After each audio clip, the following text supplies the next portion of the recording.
श्राद्ध पक्ष हिंदू धर्म में पितरों को सम्मान और कृतज्ञता अर्पित करने का एक विशेष समय है।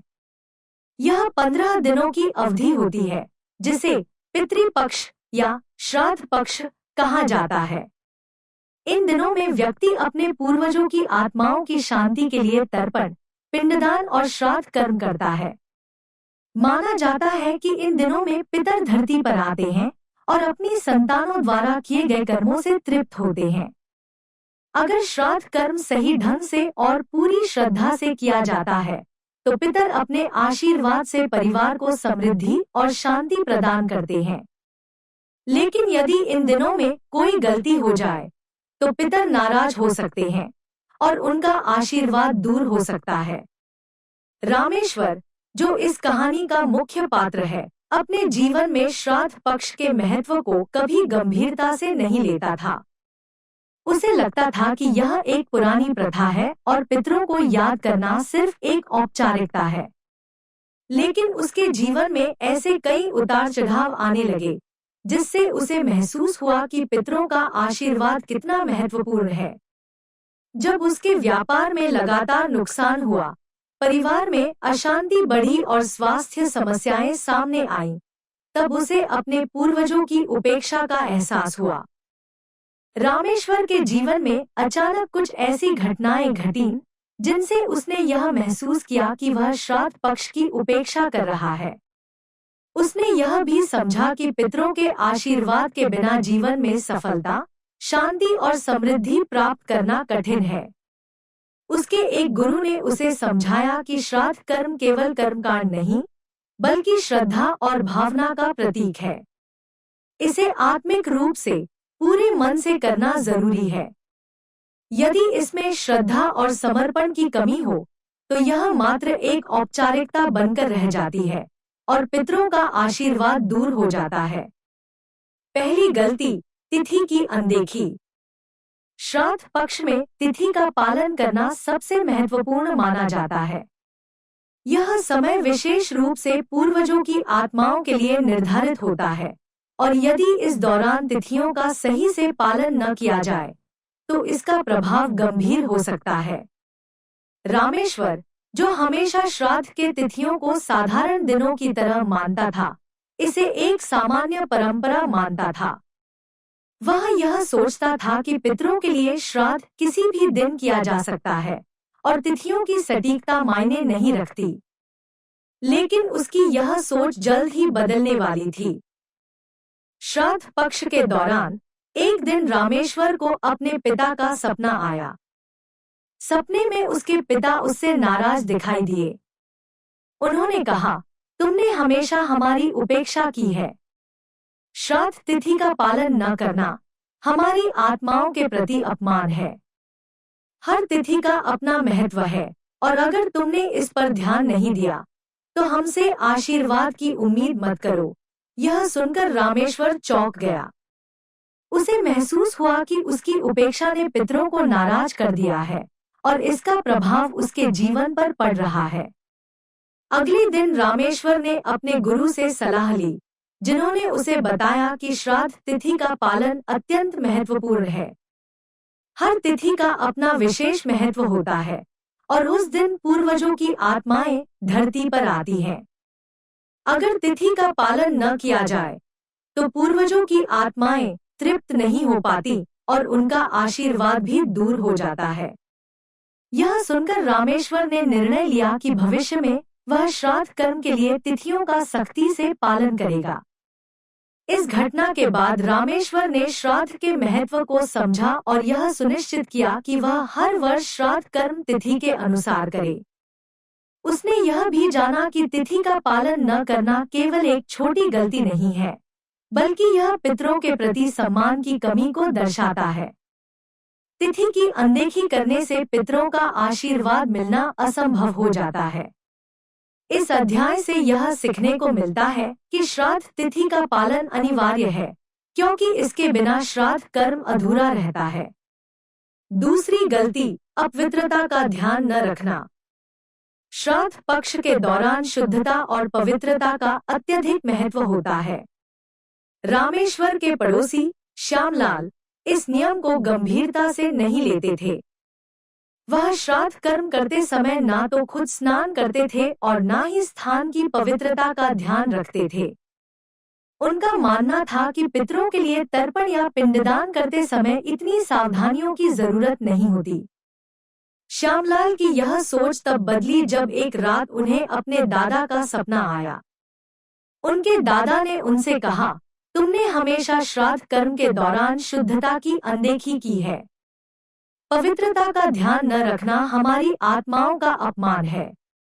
अगर तुम हमें सच्ची श्रद्धा से तृप्त नहीं कर सकते, तो हमारा आशीर्वाद प्राप्त करना असंभव है। इस सपने के बाद श्यामलाल को अपनी गलती का एहसास हुआ। उन्होंने महसूस किया कि श्राद्ध कर्म में पवित्रता का होना कितना जरूरी है। अगले दिन से उन्होंने श्राद्ध करने से पहले स्नान करना और स्थान की सफाई का विशेष ध्यान रखना शुरू कर दिया। उन्होंने यह भी सुनिश्चित किया कि श्राद्ध कर्म के दौरान हर कार्य पवित्रता और शुद्धता के साथ किया जाए। रामेश्वर ने श्यामलाल से यह बात सीखी और उसे भी समझ आया कि अपवित्रता की स्थिति में श्राद्ध कर्म करना पितरों का अनादर करना है। अगर हम अपवित्र माहौल में तर्पण करते हैं तो पितर नाराज हो सकते हैं और उनका आशीर्वाद हमें नहीं मिल सकता। श्राद्ध के समय शुद्धता का ध्यान रखना इसलिए भी महत्वपूर्ण है क्योंकि यह हमारे मन की स्थिति को दर्शाता है। तीसरी गलती, श्राद्ध भोजन का अनादर। श्राद्ध कर्म में भोजन का विशेष महत्व होता है।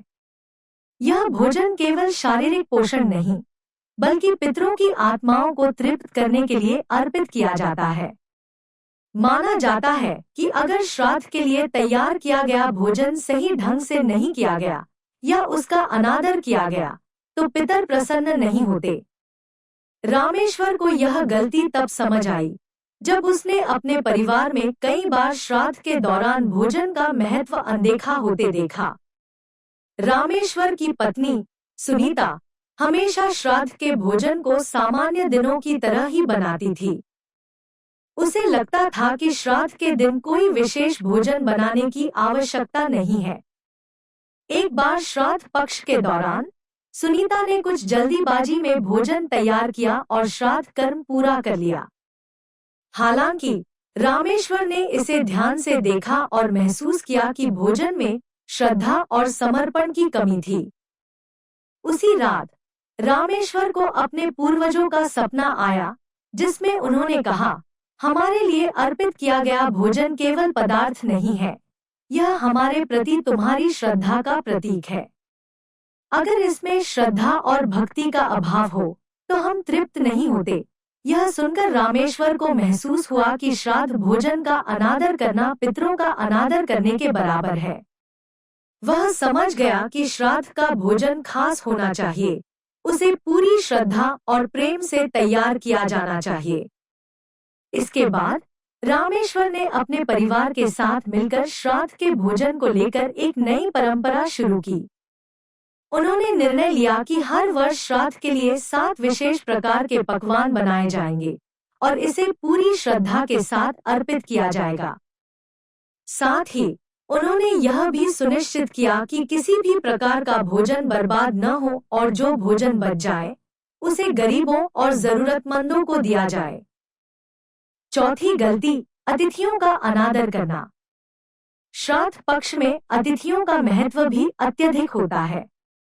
भारतीय परंपरा में अतिथि को अतिथि देवो भव कहा गया है, जिसका अर्थ है कि अतिथि देवता के समान होता है। श्राद्ध के दौरान अगर कोई अतिथि आता है तो उसे खाली हाथ भेजना पितरों का अपमान माना जाता है। रामेश्वर को इस गलती का एहसास तब हुआ जब एक बार श्राद्ध के समय उनके घर में एक साधु महाराज आए, लेकिन उनके साथ उचित व्यवहार नहीं किया गया। उस समय रामेश्वर और उसकी पत्नी श्राद्ध कर्म में व्यस्त थे। अचानक एक वृद्ध साधु उनके दरवाजे पर आए और भोजन की मांग की। रामेश्वर की पत्नी ने यह कहते हुए उन्हें मना कर दिया कि घर में पहले से ही श्राद्ध के काम चल रहे हैं और उनके पास समय नहीं है। साधु महाराज निराश होकर चले गए। रामेश्वर ने इसे साधारण घटना समझा, लेकिन अगले दिन उन्हें इसका दुष्प्रभाव देखने को मिला। अगली रात रामेश्वर को अपने पूर्वजों का सपना आया, जिसमें उन्होंने कहा, तुम्हारे दरवाजे पर आए अतिथि को भूखा भेजना हमारे प्रति अनादर है। जब भी श्राद्ध पक्ष के दौरान कोई अतिथि तुम्हारे दरवाजे पर आए, उसे भोजन और सम्मान देना आवश्यक है। अतिथि को देवता समान समझो, और अगर तुमने इस पर ध्यान नहीं दिया, तो हमारा आशीर्वाद तुमसे दूर हो जाएगा।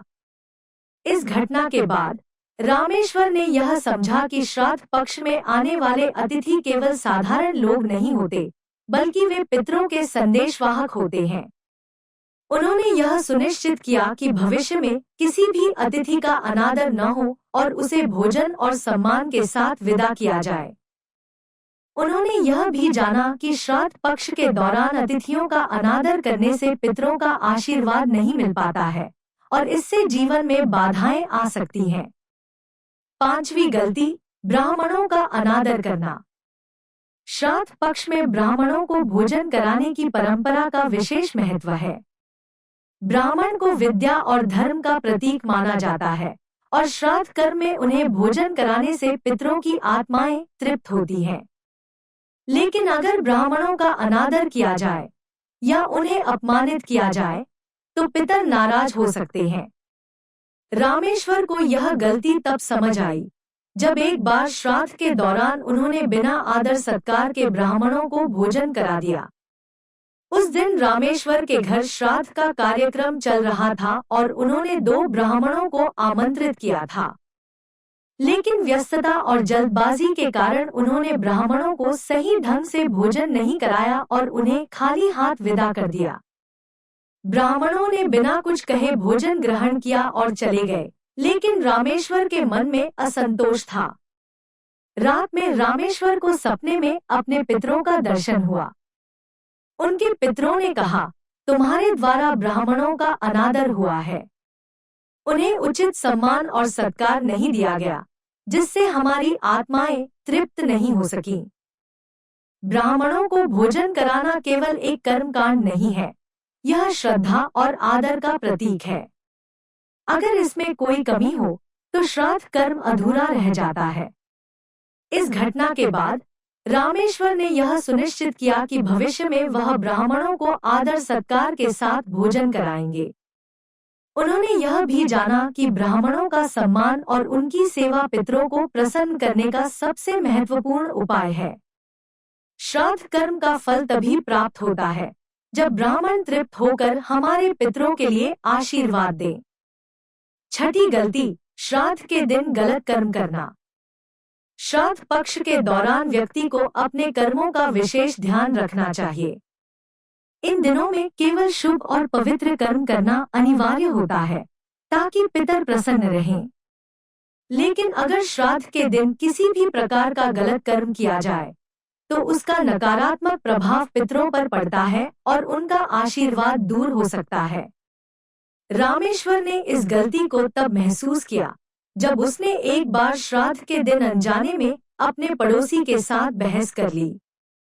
उस दिन श्राद्ध कर्म के दौरान कुछ असहमति के कारण रामेश्वर अपने पड़ोसी से उलझ पड़ा और उनके बीच तीखी बहस हो गई। बाद में उसने महसूस किया कि श्राद्ध के दिन इस तरह के वाद विवाद और क्रोध का प्रदर्शन पितरों के आशीर्वाद के खिलाफ हो सकता है। रात में रामेश्वर को अपने दादा का सपना आया। उन्होंने कहा, श्राद्ध के दिन केवल शुभ और पवित्र कर्म करने चाहिए। क्रोध, वाद विवाद और किसी भी प्रकार की नकारात्मक भावना हमारे प्रति अनादर का प्रतीक है। अगर तुमने ऐसे गलत कर्म किए, तो हमसे आशीर्वाद की उम्मीद मत करो। यह सुनकर रामेश्वर को अपनी गलती का एहसास हुआ। 7वीं गलती, श्राद्ध का दिखावा करना। श्राद्ध कर्म में सबसे बड़ी गलती यह होती है कि इसे केवल दिखावे के लिए किया जाए। अगर हम श्राद्ध को केवल एक सामाजिक या पारिवारिक परंपरा के रूप में करते हैं और इसमें श्रद्धा और समर्पण की भावना न हो, तो पितर तृप्त नहीं होते। रामेश्वर ने इस गलती का एहसास तब किया, जब उन्होंने एक बार अपने रिश्तेदारों को दिखाने के लिए बड़े पैमाने पर श्राद्ध का आयोजन किया, लेकिन उसमें श्रद्धा और भावना का अभाव था। रामेश्वर ने उस वर्ष अपने घर पर बड़े श्राद्ध का आयोजन किया। उन्होंने कई लोगों को आमंत्रित किया और भव्य भोजन की व्यवस्था की, लेकिन उनके मन में पितरों के प्रति श्रद्धा की भावना नहीं थी, बल्कि वह केवल अपने रिश्तेदारों को प्रभावित करने के लिए श्राद्ध का आयोजन कर रहे थे। उस रात रामेश्वर को अपने पितरों का सपना आया। उन्होंने कहा, श्राद्ध केवल दिखावे के लिए किया गया कर्म नहीं है। अगर इसमें श्रद्धा और भक्ति न हो तो हमारा आशीर्वाद भी व्यर्थ हो जाता है। हमसे सच्ची श्रद्धा और प्रेम से जुड़े रहो, न कि केवल समाज के लिए। यह सुनकर रामेश्वर को अपनी गलती का एहसास हुआ। इस घटना के बाद रामेश्वर ने यह समझा कि श्राद्ध कर्म में दिखावे का कोई स्थान नहीं है। यह एक पवित्र कर्म है जिसे पूरे मन से और सच्ची श्रद्धा से करना चाहिए। अगर श्राद्ध केवल समाज या परिवार को दिखाने के लिए किया जाए तो इसका फल पितरों से नहीं मिलता।